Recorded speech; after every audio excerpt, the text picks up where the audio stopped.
प्यारे दोस्तों, आज हम बात करने वाले हैं माई ली गांव की घटना के बारे में जो इंसानियत को शर्मसार कर दिया।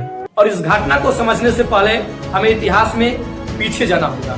और ये घटना वियतनाम देश की है और ये घटना जो है 1968 की मानी जाती है। और कहा था कि वियतनाम देश को दो भागों में बांट दिया गया था, उत्तरी वियतनाम और दक्षिणी वियतनाम। उत्तरी वियतनाम की जो सरकारें थी वो रूस और चीन की सहायता से चलती थी, लेकिन दक्षिणी वियतनाम की जो सरकारें थी वो अमेरिका के सहयोग से चलती थी। और इसी दक्षिणी वियतनाम में एक गांव था जिस गांव का नाम है माई ली गांव। और इस गांव के बारे में कहा था कि जब अमेरिका के सैनिक माई ली गांव से गुजर रहे थे तो अमेरिका के सैनिकों को यही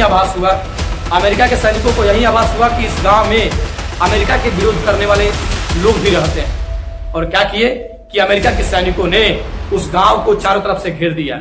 और घेरने के बाद उस गांव में जितने भी पुरुष थे उन पुरुषों का निर्मम हत्या कर दिया गया। और कहा था कि उस गांव में जितनी भी महिलाएं थी, जितनी भी बच्चियां थी, उनको बंधक बना लिया गया। और बंधक बनाकर उन महिलाओं के साथ, उन बच्चियों के साथ सामूहिक बलात्कार किया गया। और बलात्कार करने के बाद उनकी भी हत्या कर दी गई। और उन्हीं लाशों के बीच एक बूढ़ा व्यक्ति था और वो व्यक्ति मरने का नाटक किया हुआ था।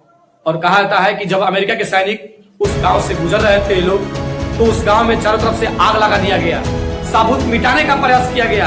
लेकिन कहा जाता है कि सच्चाई कभी छिपता नहीं। बूढ़ा जीवित व्यक्ति वो अपने गांव से निकलता है और आसपास के गांव में अपनी इस आंख से देखी हुई सच्ची घटना को बयां करता है। और इसी घटना को बताने के बाद पूरे वियतनाम में ये माई ली गांव की घटना आग की तरफ फैल गया।